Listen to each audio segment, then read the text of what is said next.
Welcome to the Huffing Spirit Podcast, where we take you from the sacred to the profane, from the serious to the silly, from the outer to the inner, and from the guru back to you. Join your playful podcast guides, Alex Hindley and Natalie Dick, as they bring you back to a grounded and more authentic approach to spirituality. Okay, we are live again on the Huffing Spirit Podcast, and I'm really excited to introduce our guest today. His name is George Dawson, and George Dawson is a performance coach. He is the Ice Dip lead of Southwest Montreal, co-founder of Male Montreal, which is redefining what it means to be a man in the modern world, ambassador for Sacred Sons, which means they're connecting men to their hearts, and he's mentoring men in masculine alchemy. George, so happy to have you here, and I'm so excited to reconnect with you. This is amazing. Thank you for being on, George. It's exciting to talk to somebody who's answering the call. I love to hear that. Answering the call is what I think we're here to do right now. I think there's a very clear initiative and rite of passage for all of us to answer the call and to really lean in, to find the uncomfortable places and meet those places, to illuminate the shadow, to, really step forward. So thank you for having me. Oh, we're so excited. And I'm just going to get on a personal note. How I know George is I used to be a personal trainer with him in Montreal at Blackout Fitness. And I got to say, when I moved to I moved to Chicago. And then when I came back to the city, I've obviously lost contact, and I found George, and I had this overwhelming feeling of such joy when I stumbled upon your Instagram page and I saw all the men's work you're doing, because it's so fucking needed in this world, because I work, in the space for women. And then I'm like, yes, George, I was so happy to see that. So yeah, we're going to dive in. It's definitely a big shift for me, from where I come from. Brotherhood and the concept of community has always been very big in my life, friendship, building connections, relations. But yeah, when we knew each other, I was still bartending. I was still, I was in a bit of a wild phase, and since we're now reconnecting, there's definitely more of an anchoring and a grounding presence for sure. But you know what? I think all of those messy phases, they're part of the path of leading us to what we're doing. Even when I knew you too, I was a trainer. I was trying to figure out my life. I was really intuitive, and I'm like, how do I bring these gifts out? And it was just such an awkward phase of my life. But just to see you grow and expand into you really embodying the work and leading, it's wonderful to see. So I'm just really excited to dive into the amazing topics that have always piqued Alex and I's interest on this podcast. And on this podcast, it's really about, weaving all dimensions of spirituality and really finding how can we bring the people back from the guru back to themselves, right? And so that's really important. And when I saw you, I was like, oh, we got to have this guy on the podcast. So yeah. Cool. Well, and the balance of it too, because I think so often masculinity is seen as toxic these days, right? So to see kind of like a warrior, like a sentinel of somebody embodying positive masculinity, it's awesome and it's needed. So thank you. And I'm just excited to pick your brain and hear all your ideas on initiation and masculine rights and how this stuff affects society. Mm-hmm. Well, when you talk about toxic masculinity, I think that's we can definitely categorize that as something that's very it's something that needs to be addressed. But I don't know if you know Gabor Mate's view on tough love, how he talks about how tough love isn't real. There's love and there's toughness. Mm-hmm. Giving people a place to come back to in their family to create safe love. And then if they need to go and experience their challenges, they'll find that in the world. Similarly, I like to separate masculinity and toxicity, where men can be toxic, masculinity can be toxic, but to categorize, like you're saying, it was kind of I think a rising kind of label, and for good reason. And I think we're making big shifts in the way that we can find healthy ways to relate and connect and expand a connection through the masculine force, and be able to balance the feminine force as well, as men and women. There's equally as much, I'm not going to say equal, I'm not going to make these kind of claims, but there's toxic femininity, there's toxic masculinity, there's toxic everything, right? So yeah, it's just I think it's definitely needed right now. And I think that if I were to say one thing straightforward, it's that I believe that all men have the capacity, and there's a calling to really step into this kind of work for every man. And there's always something to be found. There's always something to be uncovered, illuminated, brought forth, to move through the shadow and into the light. Love that. So, George, can you tell us a little bit about your journey in getting here now? Like what brought you into this work? How'd you stumble upon it? How did you get initiated into it? Like, give us a little backdrop. Where do I start? I mean, if I can go far back, I would say since I was a young kid, being an only child raised by a single mother, father was in the picture, but definitely spent the majority of my time with my mom.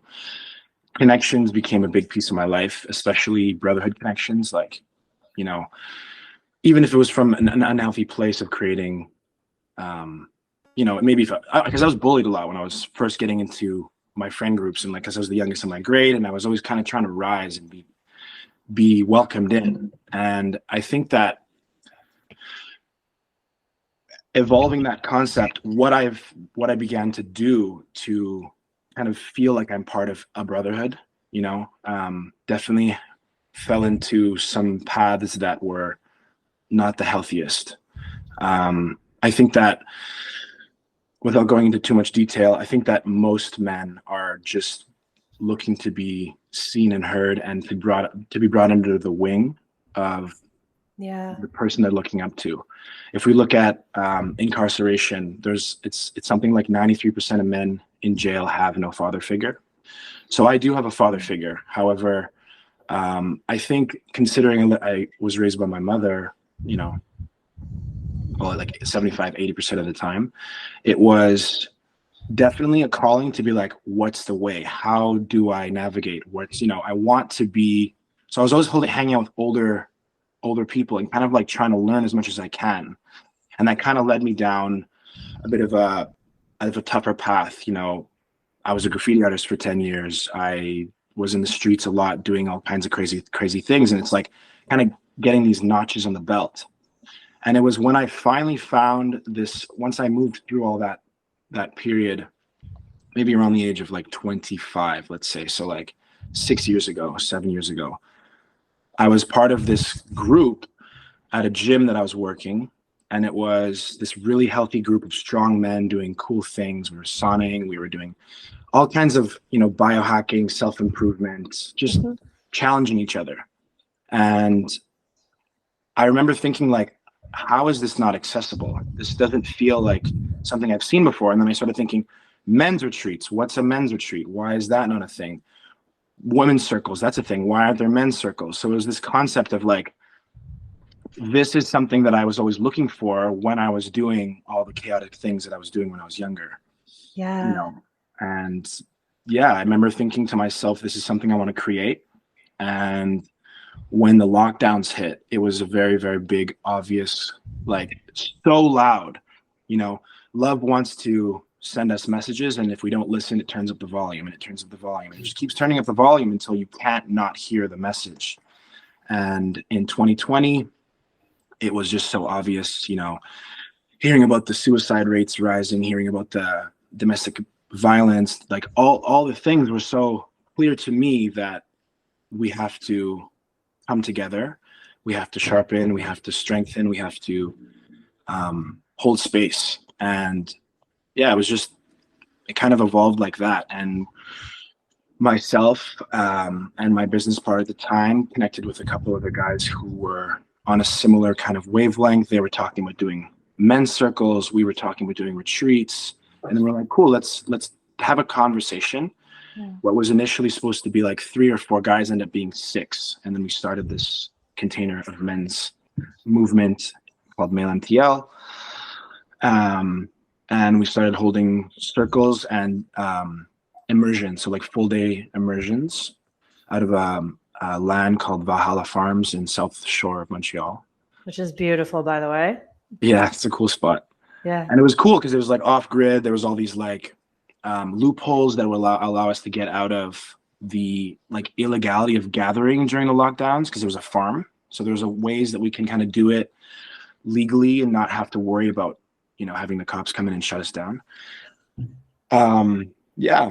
And that essentially through time, after about 1.5 years in that container, I was hearing a lot about sacred sense. And for me, it was a very big need to one day see what this group was about.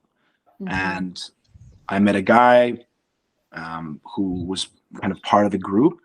And he was like, man, like, yeah, you should come down. And then he really called me forward on Convergence 7, which happened about 1.5 years ago. I was like, okay, you know what? I just went through this massive breakup. I was very like kind of ready to look for some more answers. And I think that a lot of men, when it comes to like a big breakup, will kind of shoot them down this route. But for me, I was kind of already in that route. I was like, hey, I'm taking a plane flight. I'm going to jump through any hoop I have to do to get there. It was like the biggest gathering I've ever seen. We're like 444 guys. It was just magical. And it was a really, really big realization that all the dreams and hopes and openness to this concept was real. Like I had in creating Male MTL, we were creating it with like hopes and faith in what this was. And then for me to step into Sacred Sons, it was like everything that I thought was real was fully real, because it's happening over here with no contact. It exists. Like it exists outside of what you know what I mean? So, and yeah, that's kind of where I am today. I've been doing a lot of leadership training and growth with the Sacred Sons. And we have our first immersion March 2nd and 3rd in Montreal, finally. Very cool. Congrats. Yeah, congrats. I love that story because it's like all of that hardship that you experienced as a kid and all of that. And I mean, this is alchemy, right? All of the pain in which and the things that we seek and we search for and we long for. It's like you go through these trials and tribulations of hitting a wall, being hurt, being cracked open even further. It's like the breaking of the heart. And then boom, you kind of stumble into this work, and not stumble by coincidence, by like on purpose, which is like, I love watching like the story. Like I love alchemy. I love like watching, and I mean, it's the path that I take my clients through is like alchemizing and getting deep into the pain and then like finding the gold nuggets on the other side of that. So my question for you is, I mean, it's one of the questions that my audience on my Instagram asked is like, what is masculine alchemy?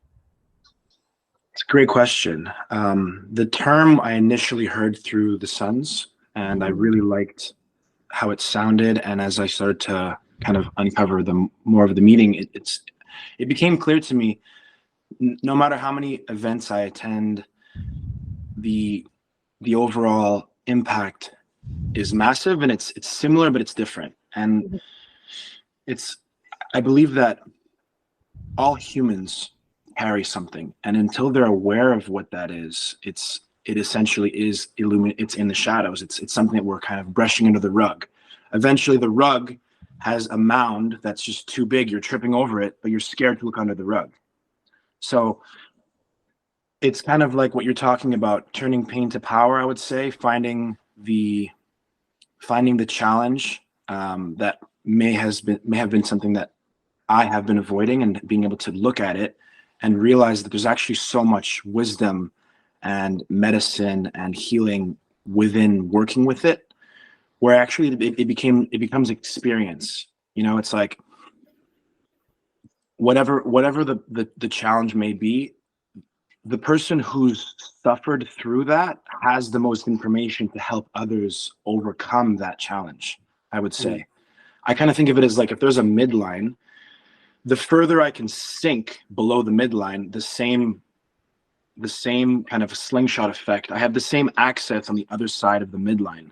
So if I'm just coasting a little below the midline, I'll only get this high. But if I can plummet as far as I possibly can without dying, then I have like infinite capacity on the other side to support and rise and hold and live. Yeah, it reminds me of those memes. It's like those memes of the woman, she's like smoking a cigarette and she's like, looks like she's got burn marks on her and she's like hitting rock bottom because it's alchemy, right? It's like, I'm just going to go to rock bottom because the further and the deeper I go into like the dirt and the shadows, the more light I'm going to expand when I come out of it. So it's like, it's not an easy process going to those depths either. Like, I mean, that's a warrior's heart to take the hits that you do to get to that spot. It's not just like sunshine and rainbows. It's like, oh, I'm here to do spiritual work. I guess I'm going in the fucking trenches for a while. Oh yeah. Mm-hmm. Definitely courageous, for sure. It takes a lot of trust, patience, willingness. I think that's actually a big piece too. I was speaking to my friend about this, and why is it that men have so much trouble asking for help? And it's like, I think it's women are 3 times more likely to ask for help when they meet that block. And if we look at the overall kind of understanding of how men operate, like we love fixing things. It's one of our faults, I would say, in relationships, is we're always trying to fix the problem. But just like being with the problem when there actually is no fixing to be done, that's where the medicine lies. So being able to practice leaning in to hold space in a way that's just a safe container to grieve.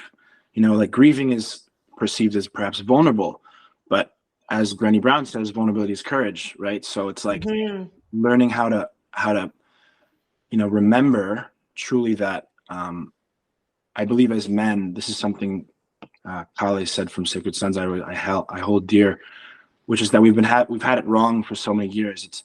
It's not men that give their blood back to the earth. It's the women through the menstrual cycle, and it's men that give their tears. So we grieve for what we grieve for what we've lost because it matters. And growing up, I actually had a massive story that nobody cares. So I had this very big chip on my shoulder that no one cares at all, and I need to kind of hold myself, and there's no one else there to support that process. But when through all of this work, shifting the type of people that I'm hanging out with, and realizing in relationships and friendships that people do care, and it's just on the surface level we can see that perhaps a lot of people don't care, but there are still inside them, they do have the compassion, they do have the the capacity. So like the more I find the faith for that, the more I see that. And that's got to feel really like a lonely existence. And I can only speak as a woman because I mean how men and women process or alchemize pain is. Do you believe that it is somewhat of the same process, or how do you see the differences in that? Can you repeat the question? You're saying comparing grieving. So if you're looking at like that, when you're talking about how women are 3 times more likely to ask for help, and I mean I see that as like major conditioning for men to just suck it up, right? Suck it up and deal with your emotions, stuff it down. And women were, we have our a whole different lot of conditioning and people pleasing and that kind of thing. But when you look at like the alchemy process for a man versus a woman, have you tapped into like what that difference could be? Like, what is it like for a man to actually go into his heart and to feel like what is that process for a man versus, like, I can tell you what it feels like for a woman. Yeah. Well, they say the longest journey a man will take is from his head to his heart.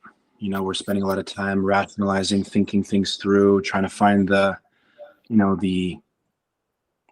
wrinkle to iron out, you know, and that I think it comes down to that fixing concept. Like, we're all human beings, we're not human doings, right? However, the innate calling for the masculine is to do, you know, whereas valuable as the things we can do. That's at least the socialization. Whereas the feminine, the women, I would just say the feminine calling is to be. It's like it's more of a beingness, right? It's a being present, it's a here, and it's a now. And I think in the doing we can get lost in the story. We can get disconnected from the body, the emotion. We can disassociate. So that's actually a big reason why I do all the ice plunges, because I believe it's such a massive benefit and aid for people to have a space to feel, where there's no other option but to feel and be present. And yeah, I think that's how I would answer that question. Yeah, no, I love it. So I've got a kind of like a backwards question for you. So I want to first hear like your thoughts on what you think initiation is and why it's kind of important today. And then I've heard some people say that in lack of initiation, we replace that initiation with addiction. And I was wondering if you could speak to that after you address what initiation is. Well, I would say, I think initiation is a really, really big piece of human need. Like, we need to go through initiation. We need to call in that alchemical process. I think that women have a natural calling as, you know, as they develop and they experience their first, you know, time of the month. And it's like this obvious biological thing that happens. Whereas for men, you know, back in the day, sending a man into the forest with a spear and say, come back when you found yourself, and figure out if you're a warrior or a farmer or, you know, whatever, what have you. And yeah, I think we've lost that along the way in the Industrial Revolution. I think that we're a lot more programmed to be these like workhorses, to go out of the world and just work really hard and come back and just trust that everything's going to start to make sense. And, you know, chasing that carrot at the end of the stick like a bunny your whole life, going through school and going through all the things that you've been told were the way, and then kind of getting there and be like, there's something missing. You know, and then we also can see a lot of like, you know, princes. There's the prince and the princess, right? But like, if we look at the Peter Pan syndrome, it's like these grown men with still these like young programming, kind of like young minds, kind of living in that elder body. And that the breach, I believe, is the rite of passage, which there are so many different ways to experience that. And I think when it comes to men's work, what's so important is that we get to sharpen each other. We get to lean in, we get to share, we get to be challenged. You know, men are really good with confrontation in a loving way, confronting the issue head on, and like being held in that, you know, being held in the challenge of like, whatever it is, realizing that's like, hey, has anyone here experienced that before? And it's like, everyone puts their hand, the facilitator will often ask that question, and the guy puts his hands up from his tears, and everyone's hands up. It's like, wow, I'm not alone. I'm heard in this moment. I'm seen in this moment. And it's like, boom, massive shift. It's like the story then does a 180. And, you know, outside of men's work, medicine, right? Because the slogan that Sacred Sons came up with is Brotherhood is the medicine. And, as opposed to seeking, ayahuasca, San Pedro, Hape, Sweat Lodge, which are all beautiful, beautiful medicines and beyond. There's so many more. Sometimes the most simple medicine just comes through a conversation, comes through a drop-in, comes through just being witnessed, That's why we do our ritual combat in Sacred Sons, is because often the way a man shows up in life is how he's fighting. And the fighting doesn't have to be brutal. Like, we're not beating each other up till we're bloody and in the hospital. We're really just meeting the man with the capacity of, like, if my 50% plus your 50% equals an average 50%, and we say we're doing 50%, well, we're going to hold the agreement, and we're going to, in that, be able to dance in a way. That's a rite of passage right there. And that right there is the big difference between masculine alchemy and feminine alchemy. I knew we were going to get there, but that is like, women, we're not going to fight. We're going to gather, nurture, support. Men, it's just, I find it so fascinating how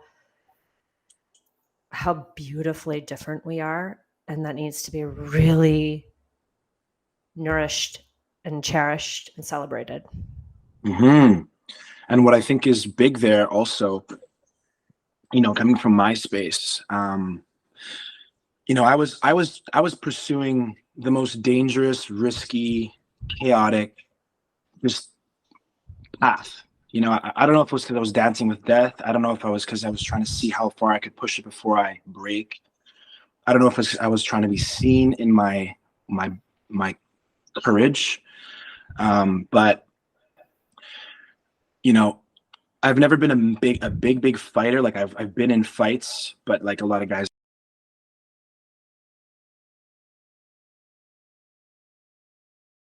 and do damage control.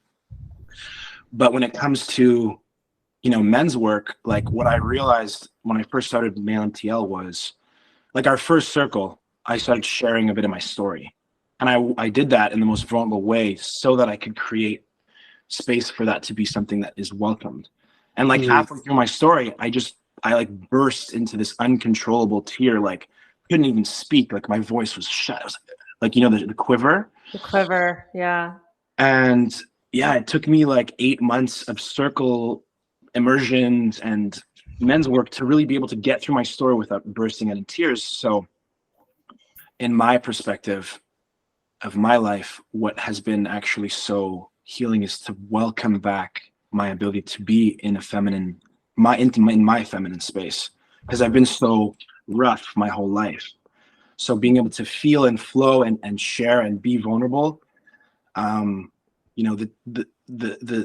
the processing moments where I'm being supported and processed by the men in the group in my grief has been, for me, some of the biggest healing. And that might come through the fighting, right? But to say that from my experience, the deepening into the feminine was actually the calling I needed. And that's what I was going to segue into, is like, I believe that we're all kind of holding some wound, usually from something we've dealt with in our childhood. I think growing up with my mom and holding space for her since I'm like 4 years old, when my parents split, there was a lot of challenges I had to face really young. The childhood adult syndrome came up, and really, like, being the man of the house really young, I had to kind of step into my warrior really young. And I believe, broke up with the feminine. I broke up with my ability to love and hold space for the feminine in myself, really, the safety in there. So that's where I'm getting at, is like, perhaps if a man has more of a masculine wound or a father wound, he needs the toughness, whereas I actually needed the softness. I love that, because as you're talking and seeing how brotherhood can be such medicine, it's like you are being held in the most powerful masculine container to soften into your own feminine, like to be able to have that safety. I don't think many men have that. And that's so sad. And I have a little boy. His name's George. And What? my son's No name way. is George. Yeah. My son's name is George, and I'm a single mom. Cool. Right. So Cool. it is, and he has a really good father figure. We're just not together, but listening to your story, like I'm always really, aware of allowing my son to have that softening space into his emotions and the softness. And I mean, I'm not the man, I'm not going to lead him. That's his father. But I think it's really sad. Like we've got a whole fucked up parenting paradigm and traumatized leaders and systems that has never allowed men to actually be soft in their emotions. Like there's no safety for that. And that is fucking deep conditioning, even so much that I see my son holding back his emotions. And I know that is so generationally, collectively imprinted on him. I see his little body holding it back. And I'm like, honey, let it go. Let it go. And he fights it. He really fights it. And he comes from this environment where I'm all about like, feel your emotions. And I'm like allowing him, but I see it in his little body. Even that conditioning is so carried through from millennia of men never being able to hold that. Yeah, well said. You mentioned something earlier about numbing. And, it's really like, it's the void, it's the space that is, unsafe to venture into. So instead of taking the step into the unknown, fear of what's seen under the rug, the numbing comes in, and the avoidance, it could be alcohol, it could be whatever is used, it could be just simply, there's so many ways people, even just gaming today, like there's so many ways people just try to shut down and disassociate.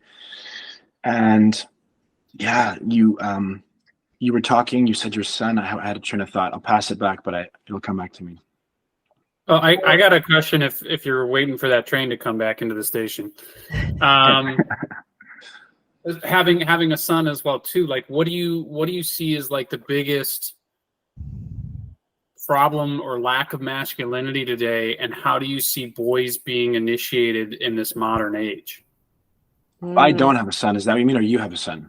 I have a son, so okay. It's something I'm very much interested in, and I'm eager to like get everybody's ideas on it. Yeah.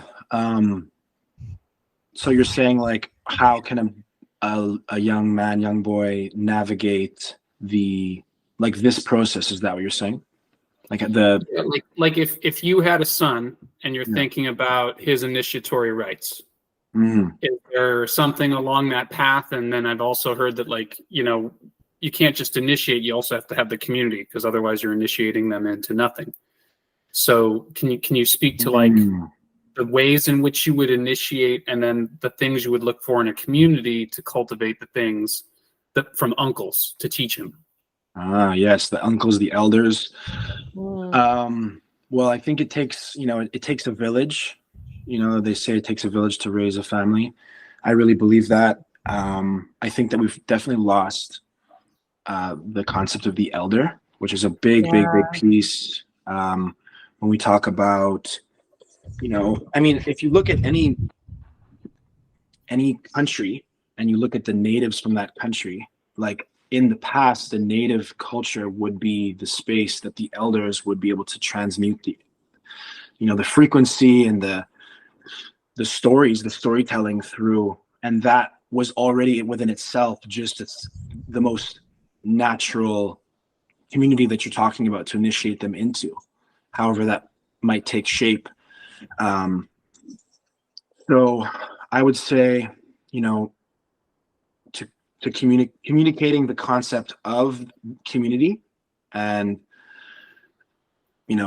building that community, also allowing the young boys, even young girls, to understand the concept of that support system, for the parents to also have their support system, to make it not a secret that we can't do it alone.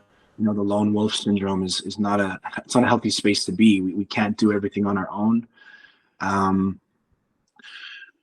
There are also, youth programs like Sacred Sons has Sons Youth.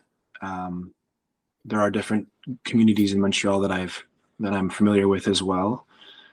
And yeah, it's a tough conversation, because if we look at the school system, like, it doesn't really have space for this. No. Like, locally, there's a friend of mine has something called Camp Lift, and they have like alternate detention, for kids who are seen as troubled or whatever. And the trouble might simply come from just being like a rebellious teen. It might not come from anything else, but putting them in detention doesn't actually teach them the lesson, you know? So, creating spaces for them to be like, this is how we regulate our nervous system. This is how we take deep breaths, how we can, have safe spaces to share how we feel, and learning the impact and showing the impact of how that then lands, and seeing and be like, okay, take inventory before of how you feel and how do you feel after. Usually it'll be better. And like building this, I think it takes time. The true answers takes time, because it also takes time to understand why we do this. When you're younger, you have to then just trust the people who are leading you down that path, because you're looking up to them. And that's going to lead me to like my next question is like, I think that, Alex and I have studied this, like these systems of failed initiation for boys, like the hockey teams, and not to say like any of these things are bad, like competitive sports, like that they're all great, but I feel like boys aren't given like the initiatory process, like to follow through their learning. They're kind of put in these somewhat semi-toxic environments, and it becomes this failed initiation. Yeah, I mean, sports can definitely be. And I'm not saying like all hockey is. I'm not saying like sports is like that, but Natalie taking on big hockey. Hot take. No. Just like some of these. Some of these ways in which like it's like initiation of boys on a hockey team. Think about that. So I didn't play hockey. I played rugby. Okay, rugby for 5 years. But I think that hockey is just rugby on ice, pretty much. Yeah. And I have nothing, like my son's probably I kind of want to see a show called Rugby on Ice now. Hey. We're going to take the kids to Rugby on Ice this weekend. No pads.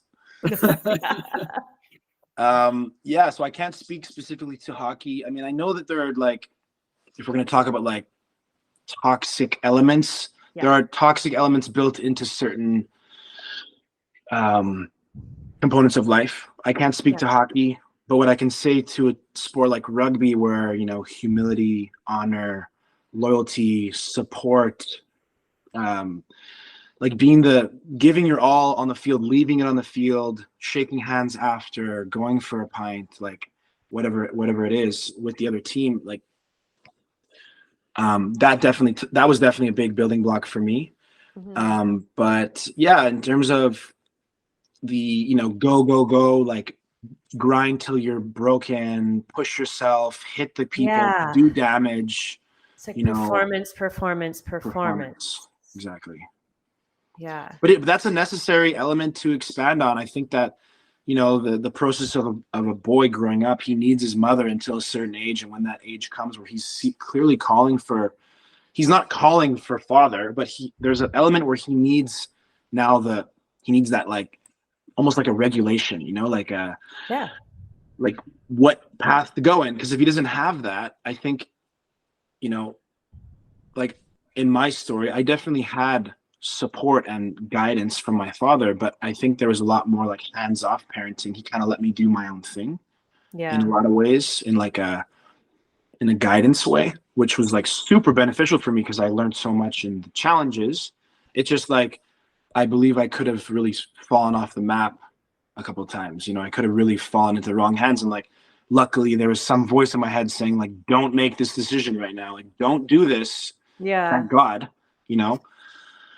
But it's like dancing with death and dancing with really, really massive learning lessons is and knowing how easy it is to make the wrong choice. You know, like a lot of guys end up dead or in jail, and it's really sad to see that they're literally just looking in their path, I believe, for what we're talking about. So how do you alchemize some of those like baser male instincts, whether you're talking about like hyper aggression, hyper Don Juanism, you know, to translating that into finding your purpose? Because especially with today's technology, right, we can get so distracted. You're consuming that, but you actually think you're doing something. You're not learning and integrating on a cellular spiritual level.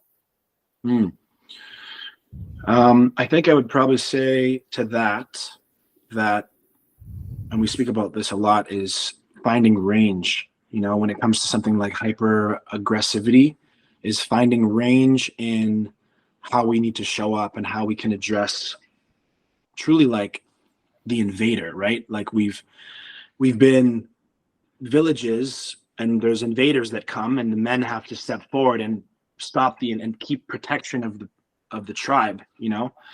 But in today's and the society we live in now, like it's different, but it's still important to understand like what conscious consumption is, like what we're consuming, what we're letting in, what we're holding in our container, and then learning how to hold the boundary to say no, you know, to understand where our no's are, and so we can really find our yes. And yeah, like when it comes to something like hyper aggressivity, to come back to it and finding range, you know, like if I'm with my family and a guy comes with a knife and he said, give me all your money, like my eyes might actually have a stronger sword just by looking him in the eye and saying, you don't want to do this. You know what I mean? And he's like, fuck, this guy is serious. Don't fuck with this guy. Like where full body presence is like, you don't want to do this. Like you're choosing the wrong guy right now type thing. And, you know, so to say that I don't need to pull out my machete to meet his machete. So like what often happens is like the guy will say, huh, and then the other guy goes, oh, and just like starts to attack the guy. So like, it's the concept of like, if someone comes with 10%, you'll meet them with your 10%. You don't need to. So range, meaning aggression isn't a switch, it's a dial, right? And we don't need to go lights on all the way and we see black, or lights off, we see black. Or see red, people might say. You know, it's about finding range in all these areas to show up as best as we can to avoid the conflict. And also, you know, like your sword is in your sheath as a man. It's not out drawn. Your armor is present, but it's not always up, you know, but when the sword needs to come out, it comes out. Alex, and that's what, like, I've heard you talk about, Alex does Aikido, and a lot of what you do in Aikido is that dance between the fight. It's using the masculine and do you want to elaborate on that? Because I feel like there's a lot of really cool parallels as to what. Yeah. So the founder of Aikido, you know, traditionally speaking, a black belt was you got a black belt because you put so much blood, sweat, and mud and dirt into it that it turned black. So the founder got a black belt in 5 different styles before he made Aikido, which he thought he had these spiritual epiphanies, and he thought, like, essentially, if you're coming at me, and I'm not saying I'm at this level, if you're coming at me and I inflict damage to you, well, you're the same person that you were before it started. So how do I take care of this person? It's the only style I can think of where you're trying to take care of the person attacking you. But to your range point that you're talking about, George, I had an instructor say, well, if the person's trying to kill you and you break their arm, I mean, you didn't kill them. You met them with less force, right? You know, like that's not the goal, but it is interesting to play with that idea of range, of getting as close to that line as you can without actually hurting them and coming in on the attack. And, you know, there's different ways of meeting it. There's the entryway, which you could say is masculine. And then there's the feminine way, which is like the outside. So one way, if you're looking at it on a combat stance, is like the samurai on the field. You go through the person or you go around you because you need to see what's going on behind you. So yin yang energy dynamic to every movement that you do. That makes sense. Yeah, definitely. I didn't do a whole lot of jujitsu. I did a little bit. One of the co-founders of Male is a black belt, Brazilian jiu-jitsu, and I've done a bit with him to, like, you know, when I would come in initially, I was always like tense and trying to push as hard as I can, and he would just like let me tire out and just kind of like let me fight, but in my fighting he's actually still in full control, and like just like butter kind of melting around my aggression until he just takes me when I'm vulnerable, because the body always, like boxing, like you're throwing punches, and the second you stop, that's when like the counter is going to come. So it's like, yeah, it's always a dance, the yin yang. I agree. I think that's a beautiful way to look at it. I want to come back to, again, masculine alchemy versus please, feminine alchemy, and the way, you know, you're talking a lot about you know, men are the doers in the outer world, right? Like, you guys are so focused on the masculine is to do in the outer world, and women were like the masters of the inner world, right? The void, the feminine, the chaos, right? And I find it fascinating because it's through this brotherhood and this combat that it's in the doing that you get, like it's in the doing through the outer world, kind of like the hero's journey, that allows you to soften into the inner world eventually. And for women, it is a entirely different process, where it is a reaching in and softening, and reaching in and softening. Like, it is the way I can experience it is we're masters of our inner world. And then it's like, you guys are, the masculine is like the doing in the outer world. So I think it's really cool how you've described masculine alchemy in a brotherhood setting. And I think it's like fuck, men really need this. I see so many men struggling, and going back to this like failed initiation, is that men are unconsciously seeking this. They would desire this, and I feel like they're reaching for it, and they're finding these pockets of initiatory passages that are just failing them in a way where it's the toxic template, right? So I'm totally obsessed with the work that you're doing, and I think that it's so beautiful to see men who are in their power, in their masculinity, but like so damn grounded in their feminine energy too. Like, that's a rarity to see, and like, women want that. Women desire that, right? And women desire that. I think that when a woman says, like, open up and share everything, like give me it all, you know? Yeah. It can also be somewhat overwhelming to a woman to like, oh my God, that's what you're dealing with. I don't know how to hold that, right? Yeah. Sometimes. And so then men will be like, oh my God, I can't open up to you. I thought I could open up to you, and you can't hold it, and you can't help me, right? But I think what women are looking for is for a man to be so aware, again, of his shadow, aware of his blocks, and say, I'm getting help. I have a team of men that I lean into when I have challenge. It could be a therapist as well, like any support, but essentially having the awareness, which is the emotional IQ, to say, this is what's up. Like, let's say I have a massive problem with control, and I know it, and I appreciate that you brought it to my attention. Thank you so much. I'm working on this actively in my container of men's work, and we're looking at this, and thank you, because it's a part of it's a part of my me, of who I am, and I'm working through it. Thank you. As opposed to, I'm a control freak, and like, this is just who I am, or I don't know what to do about it, right? Yeah. But you mentioned something, and it sparked my thought earlier when you spoke about numbing and brotherhood and what we're looking for when we're doing this kind of work. And it really is the concept of intimacy. Yeah. Men Lean into that. crave intimacy. We are deeply, deeply craving of being received and being met. You know, we're the penetrative force, and we simply just want to be received in that force. It doesn't need to be in a sexual way. It can just be in a sensual way, right? And being able to show up in a way where, and again, in brotherhood, right? If I'm sharing my deepest challenges with another man, like we are intimately sharing, that is an intimacy still, right? And I think that also explains a lot of the reasons why men today have challenges with a lot of, not all men, but there are definitely men who are challenged with porn addiction.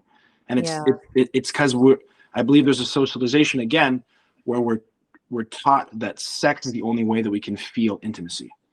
So we chase the sexual exchanges, and that becomes our number one way to heal, right? To be felt, to feel, and all those pieces that we're talking about. And it really, I think all this men's work stuff and women's work stuff, like, what's the real goal other than to come together, and to be able to be together, building community, building union, eventually, I believe maybe even this year, I've been calling it in for 3 years, that like union work where men and women can come together. There's definitely spaces that exist I've heard of where they're actually sounding beautiful. I haven't witnessed one with my own eyes yet, but I've heard of these spaces where men are able to really, and women are able to come together and share these concepts and work together, and having these containers of union work essentially, which for me is the end goal of coming back together, rebuilding the construct of what it means to be, the kingship, the queenship, the mother, the father, the family, to then create life. It's the most beautiful thing of our world. It's, for me, it's my number one like end game. Family is the number one end game for me, for sure. And it always has been. Like, what we do for a living and how we make our earning is such a big rooted thing, as we're talking about as men doing. We want to do so that we can then, be loved. That's kind of what we're programmed to feel. And I thought about this in one of my last relationships, where I feel men and women have a similar need, and it's in a relationship, like in a loving relationship, and it's the receiving, it's the reciprocity. Men want, as in the penetrative force, we want to be received, and women want to receive. So it's like, how willing is a woman to be able to know what she's calling in, to receive that love and let it come, right? To allow themselves to feel the worthiness of being, I deserve this love. And then a man to offer all of himself, no cards face down, all cards face up, in a loving way, trusting, faith-driven decision of like, this is who I am, take all of me, and I'm here for it. Yeah. And that's, when a woman is in that relationship, like the feminine, she just wants deeper intimacy. She wants more. She wants to have more of the masculine. And that's what women are craving, is when a man can, again, boundaried, very aware of the shadows, but really, are you able to also create safety for her to receive it? Because if there is no safety for a woman, you will not be able to penetrate her energetically, spiritually, sexually, all of that stuff. So it is the man and his presence and his awareness and the container for a woman to soften into safety to receive him. And then once that kind of opening happens, the woman just wants, the feminine wants the deepest connection and intimacy possible, right? We just want more of what's inside of you. And I think that's such a beautiful dance when you see men and women doing this work. And I love that idea of the union of something coming together in some type of retreat or work together. I think that would be really powerful. Definitely. And you when you talk about safety has been one of the biggest, massive building blocks of my process. Yeah. Where, again, kind of as I mentioned, stepping into a bit of a childhood adult syndrome young, in a way to really like support my mom growing up through her divorce, through the challenges. We lived in the McGill ghetto, like finances weren't up to par. Like I started to hustle really young. And the concept of safety, looking back, what was I doing pursuing danger in the streets? It's like, well, if I'm rolling with these heavy people, no one's going to fuck with me. So that's safety. Yeah. You understand? I was not safe because I was always in trying, like I knew that I saw the gravity of the situation, and I realized that survival is something I need to focus on. So like being in survival was where a lot of lessons came through. And I'm really grateful that I had that journey, because it brought me to who I am today, as we mentioned. But building safety, I believe that we can only offer what we've received. What we've received from our parenting, we can't give that to our partner until we've received that. And if we don't receive it, we have to give it to ourselves. We have to give it to ourselves. We have to learn to give it to ourselves. And if we, however long it takes you, that's fine. The time is irrelevant. It's a construct we've created. Safety might be something you only learn when you're 70. Luckily, I've been able to, for me, I think it's been one of the biggest pieces in my relationships, is to create that safety for myself, to then create what I call as like a safe container for the wild, loving feminine to dance in, right? And as you're saying, that the intimacy is always craved more and more and more, but also to understand, like there needs to also be like an understanding of like, I'm present, I'm in this wild wind of love, but I'm still grounded enough to be like, okay, okay, 3 days of this dance, like let me just check in with my work, let me check in with some things, let me check in with my family, okay, I can come back now. Because that's another thing that love can do to a man. It's definitely happened to me a lot without having the boundaries, is like being engulfed in the wave of love and just like taking on this journey, and you're in the wind and you're like so in it. And then at a certain point, I believe, in my experience, women are like, okay, so like, are you just going to like listen to every move I do? If I say more love, you're going to give me more love. It's like at a certain point, there's almost like this calling to be like, okay, hold up, pause, check in. And then it's like, because as you're saying, the women and the feminine always does crave more intimacy. I do believe that. And it's like, it's in creating that safe container for both people to relate in, and also know when to have like to check back into ground. Does that make sense? Yeah, of course. Because I mean, love, you can become engulfed, and then nothing exists, and then you don't get any shit done, and then you're just like a pile of push on the floor. Me, it happens a lot. And then you've signed a 6-month lease with somebody, and you're living with them, and you look down at your dick, and you're like, "How did you get us into this?" You're like, "Not again." Not it was your void of wanting more. Because like I love love. I think that a lot of people love love. It depends how.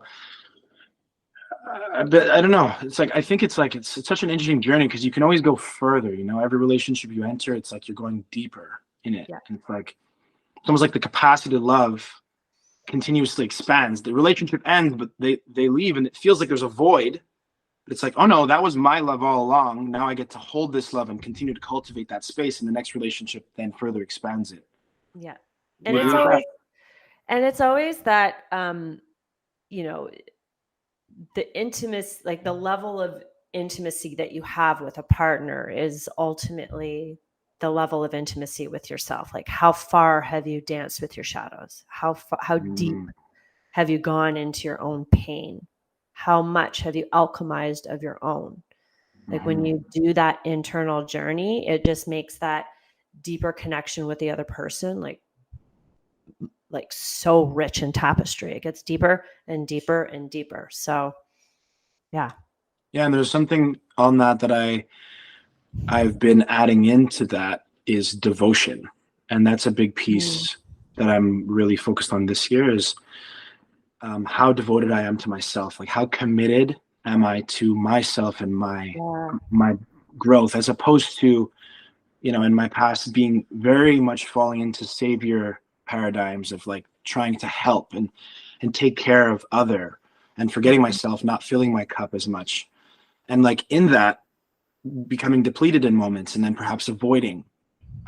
There's definitely been a lot of avoidance in my like attachment style in my past. So like this year, a big piece that I'm calling through, and it's changed so much already in like a month, literally, is like committing to commitment more in myself, so that the relationships and business and opportunity that come to me are also more committed, because likes attract likes, birds of a feather flock together, right? Like if I'm going to be not committed, I'm going to be magnetizing relationships and opportunities that are also not committed. So like devotion to love, devotion to the journey, devotion to the light that you know is there. Like it's not even at the end of the tunnel. It's just like you feel it. You know, you trust. Like no matter how crazy the world can become, this work is the thing that keeps me in faith. Like trusting. There's nothing that's going to stop this. I've seen too much. I've seen too much love, and essentially the Sacred Sons actually was a big piece of this. Is when I was like, man, they are not taking us down. Before that, the whole war on masculinity was like a concept that I was like, oh my God, they're trying to separate men and like feed us all these chemicals and like the water and da. Like the conspiracy can become such an intoxicating weight. But it's like, holy shit, there are so many fucking warriors out there that are so strong, they're gonna die for this. You know, like if anyone listening, anyone's worried about what's coming in the future, like trust me, the men are fucking showing up. And there's big shifts happening right now. I was at a birthday party last night with this woman who's an astrologist and many other things, and she was saying how, I forgot the terms, but there's this big shift happening in the solar system, stars, We're moving from Pluto into the Aquarian age. And like men are like, there's a massive calling for men to really show up, and like it's happening, you know, and it's going to be the next 4 years or something like that. And I was like, wow, that's really interesting, because it's like right on time. Yeah, well, you're proof that it is right here on this podcast. Bingo. Ding, ding, ding. And I mean, same with Alex. You're doing the work too. Like I was telling Alex before this, I think we had a conversation, you know, I come from a background very chaotic, and trust with men and allowing men to see me. That has always been a pain point for me. And Alex has been one of the most solid men and our mentor, who has held such a safe, grounded, masculine space. And like, if every woman could experience that, it's so wonderful, because it's like you feel seen and held and contained. And that's rare for a lot of women. That's really rare. But I see the work that you're doing, Alex, you too. Like hats off to all the men that are doing this work. Like it is fucking important, just as much as we women. We have to go into our shit, but the men standing up and doing this work, it is creating so much safety for everybody on this planet. And I thank you for that. I mean, you give way more than you get, Natalie. So it's easy to show up for you. But you know, when you talk to guys, a lot of people don't have this, and I've been lucky enough to find it when I lived in Chicago, but I found it here too, where it incorporates body work. And you can see it where I have other friends that sort of go to men's groups, and you can see in the way that when we're interacting on a group text, it's much deeper, and it's acknowledging the man and how they're showing up and how they're changing. And then the other people, even having iPhones, it's just like a very lazy conversation. They could just like or love something, or they're just like, hey, happy birthday, man. It's not like, George, you are an awesome, upstanding citizen being called to do the light from your heart, and you're fucking doing it, right? You've known this person for 30 years and they can't give you a more than happy birthday. So when you're doing it, the work with people, your world changes, but also like your world changes. You start looking at things differently and noticing other things. Yeah. 100%. I love it. It's like when, you know, like the willingness to, you know, offer without getting something back, you know, that really, really just like transactional stuff. yeah, like I think that in countries and spaces that are, there's a lot more things at stake. Like in North America, I think we don't see a lot of the challenges that other places see. Especially now, a lot of that's coming to our eyes, and we can really start to really understand that. Yeah, it's just, man, the challenges are present, and we must remember to really just appreciate each other and deepen in that way to really honor the other man, the other woman, to yeah, just really see them fully. I kind of lost my train of thought there, but I hear you definitely, Alex. Whatever you're saying, man, train of thought or not, I'm fucking writing it down. So, okay. We're gonna start wrapping it up here, because I feel like we could just like talk for days and like hang out. But if you were gonna give our audience a little tidbit of wisdom, like a little practice homework, what would it be? Because it's something that Alex and we incorporate, we do, and we also want, it's just something for our audience to kind of hold on to. What would you recommend for them? A little 5-minute practice, something. Cool. Some things that have been helping me a lot over the years, specifically last year. I heard a quote that I really loved. That is, it's the work you do in the dark that makes you shine in the light. Mm-hmm. And it's not about, so it's not about going out and showing that you're doing the thing all the time. Sometimes it is about sitting, with self and with your community and really, really deepening in intimacy. And then, the ripple effect, that same slingshot effect, even if it's like going through a really, really hard time, that it's always there to show something. It's win some, learn some. It's never lose. There's never a loss. It's hard to conceptualize on like these big wounds that people have to go through sometimes. But there's always a golden nugget. There's always something there that I believe perhaps was meant to be learnt by like the soul, by the existence, and trusting that to then stay the course through and know that land will be seen eventually, to be like, oh, that's what that was for, and secondly, two more things. One thing that one of my buddies showed me, it's simple, but we did some work together. I hired him as a coach for a little bit, and he was saying that just to really repeat the I am loved. When the like the knot comes, and it's like, for me, the knot usually is felt in my stomach. So like I'm really focused on belly breaths. I'm really focused on trying to listen to my intuition, which is in the spleen, which is down here, and really just to bring the energy out of my mind and try to feel the body, being in the body, taking that breath and just being like, I am loved. It's like, oh yeah, I'm loved. I forgot about that. And it's like all the things just fade away. Huh?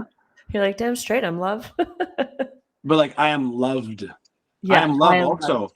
But like, I am loved. It's for me, the concept of worthiness was like a big, it's also a big hurdle. And it comes down to the safety. It comes down to the feeling of being loved. It comes down to the brotherhood. It's all intertwined. And again, perhaps in the doing, like men, I think, crave to feel worthy, so the I am loved definitely has helped me a lot, and just kind of grounding in the breath and finding faith through it, as opposed to hope. Because hope is like, I hope so. It's like, but faith is like, this is happening. Yeah. Oh, I love that. That's something that I will definitely practice. I can get on board with that for sure. So George, for our listeners and our audience, where can they find you? What are you offering? Give us a little spiel about what you're up to and how people can join your mission. Cool. Well, as I mentioned earlier, we have our men's group in Montreal called Male MTL, which has been around for 2.5, almost 3 years. We have a lot of activations through spring to fall, and through the winter, we have things that are still accessible. The main thing being the ice bath, which is in Verdun Beach. So that's the second thing. If anyone in Montreal wants to come down, Verdun Beach, 1 o'clock every Saturday, I'm there. That's for men and women. And yeah, I definitely think that any of the community spaces in Montreal to show up, there's all kinds of different events happening that anyone can feel free to reach out to me. My Instagram is GlazeMTL. Glaze was my graffiti name back in the day. I just kept it because it kind of rolls off the tongue. You can follow me there and we can definitely connect. And yeah, to all the men, I just honestly can't stress enough the importance that I see, again, leaning into that initiative brotherhood, the rite of passage, the sharpening of what it is to be a man and how to figure out what that even means. And yeah, just show up to a men's circle, show up to a men's gathering, Sacred Sons, a MLNTL, what have you. There's other ones in Canada that are rising. And just remember that the blazing phoenix rises from the ashes. And we are collectively doing that, I think, right now as men. Hell yeah. Big time. Hell yeah. Hells yeah. I love it, George. Thank you so much for your wisdom. Our audience is going to just eat this up. And thank you for being here, and thank you for all that you do and all that you are and all the many ways that you're showing up, man. And it's not just, oh, I'm going to a group. Like you're leading, you're doing it, you're holding the space and making the change. So thank you. Yeah, thank you so much for having me. So much for the work that you're doing. It's been so nice to reconnect. And I think next time I'm in Montreal, I will definitely come to the ice dip. See you there. Hey, beautiful. Awesome. Glad to have you. All right, go check out next time. Go check out George Dawson and all the amazing things he's doing at Glaze Montreal. And thank you again for listening to the Huffing Spirit Podcast. Thanks for listening to this episode of the Huffing Spirit Podcast. Remember, you are your own teacher. Take what resonates and leave the rest. For more info, follow us on Instagram at Huffing Spirit Podcast and subscribe on Spotify or iTunes. Bye for now.